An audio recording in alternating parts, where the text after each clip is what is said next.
Back with the third part of my little series on the House of the Undying and the visions that Dany experienced there in A Clash of Kings in the actual books as compared to the show.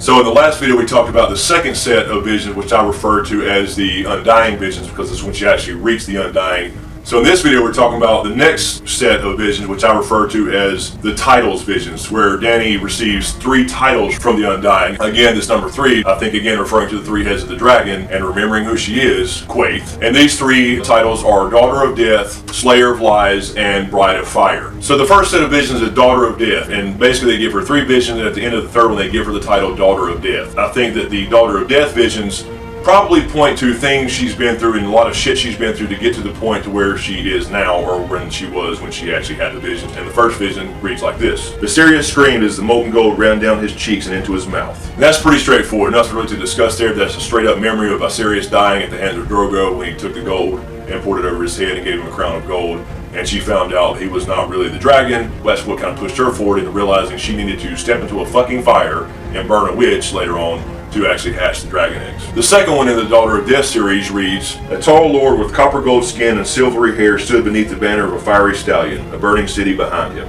So this is largely believed, and I tend to agree, that this is actually a vision of the future that could have been if her son Rhaego had survived. The copper skinned guy, but yet Valyrian style silverish hair, and a city burning behind him and a fiery stallion, that points to Dothraki. So I believe that that's pretty much correct and dead on, that this is probably what the future could have looked like if Rhaego would have lived. And the third vision in the Daughter of Death series reads, rubies flew like drops of blood from the chest of a dying prince, and he sank to his knees in the water and with his last breath murmured a woman's name.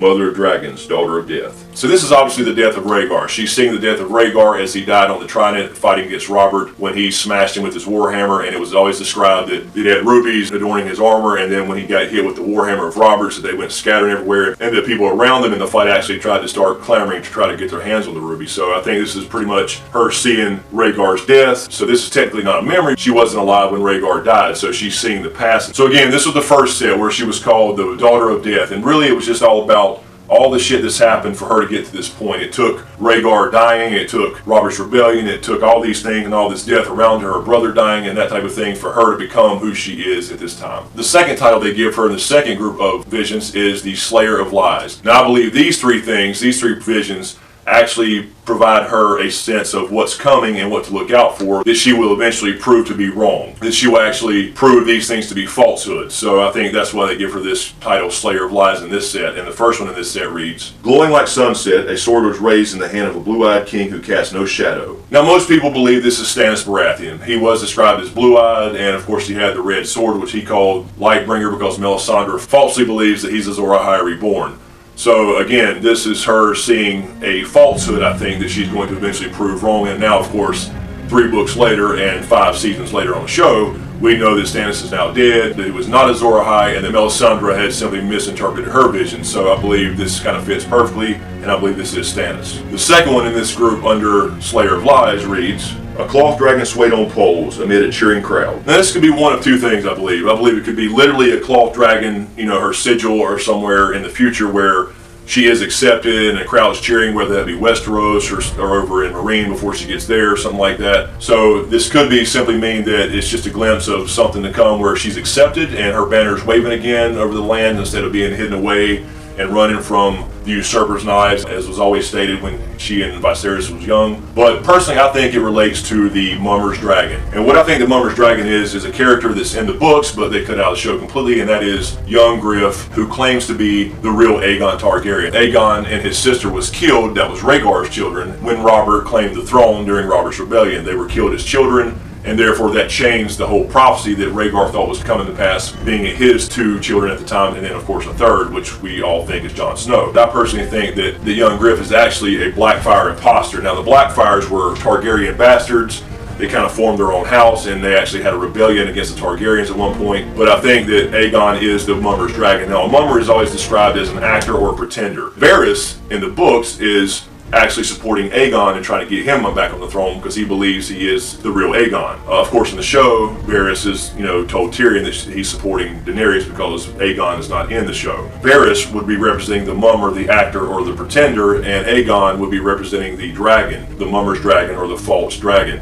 So I think that's what this is referring to, a cloth dragon being a false dragon, because that's what mummers use in shows. So essentially I think this just shows that, in my opinion, that it shows that Dany will prove somehow or another in the books that young Griff is in fact not Aegon, the real Aegon Targaryen, and he's just a Blackfyre pretender. And the third vision in the Slayer of Lies category is, from a stone tower a great stone beast took wing, breathing shadow fire, mother of dragons, slayer of lies. So again, this is the last one in this set, so they give her the title Mother of Dragons, Slayer of Lies. This one's a little bit vague. I don't know exactly right offhand what this could be, even now that the books are up to book 5 and season 5 in the show. It could hint back to Melisandre and Stannis, because Melisandre believes that Azor Ahai Reborn will wake dragons from stone as part of the prophecy. But at the same time, if the first vision in this set refers to the blue-eyed king with the red sword, which I think is Stannis, I don't necessarily think that the third one in this set would also be referring to Stannis. It does seem to hint at dragons. You know, a beast would hint at dragons. Of course, a beast could hint to anything. It could hint to a direwolf. But it mentions shadow fire, breathing shadow fire, as a dragon would breathe dragon fire, or perhaps an ice dragon,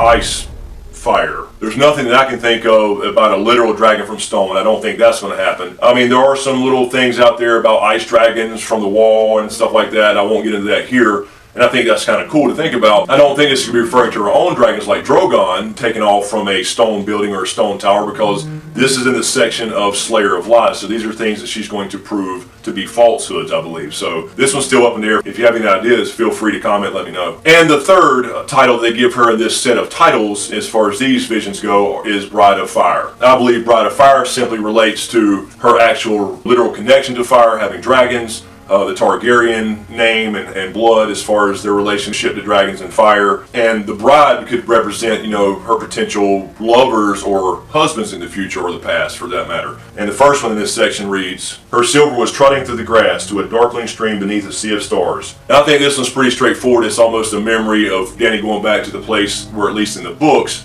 that her and Drogo consummated their marriage. They didn't do it like they did it on the show, where she was really just shown in a tent somewhere, essentially a rape. In the books, you know, she resisted for a little bit. She kind of turned around and actually enticed Drogo, so to speak. So it's completely differently done in the show versus the books. And I think this is just referring to where they consummated their marriage. So this would be a past event. And the second one in the Bride of Fire series reads, a corpse stood at the prow of a ship, eyes bright on his dead face, gray lips smiling sadly. Now, I tend to agree with most other people with this one. This can mean a few things. It could relate to, as I was mentioning, the young Griff character, his guardian, John Kyneton. He has grayscale. In the books, he was actually cut out of the show completely, along with young Griff. But it could refer to something with him having grayscale, since it does mention gray. But I think since it's got a ship involved in the word gray and smiling, that it probably involves the Greyjoy. So I think you have gray lips, smiling refers to joy. So you have Greyjoy in there. Of course, they are known for being essentially pirates and warring from ships versus land and horse.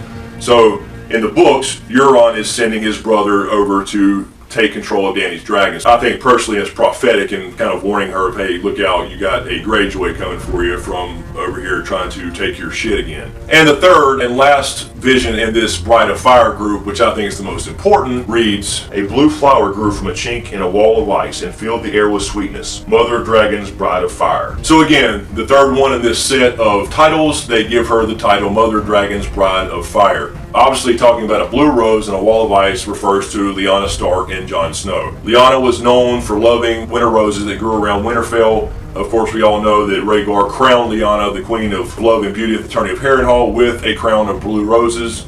So obviously this is referring to her or her son, Jon Snow, at the literal wall. So I think that's pretty self-explanatory if you follow R plus L equals J. So that's it in the set that I call the title visions in the House of the Undying.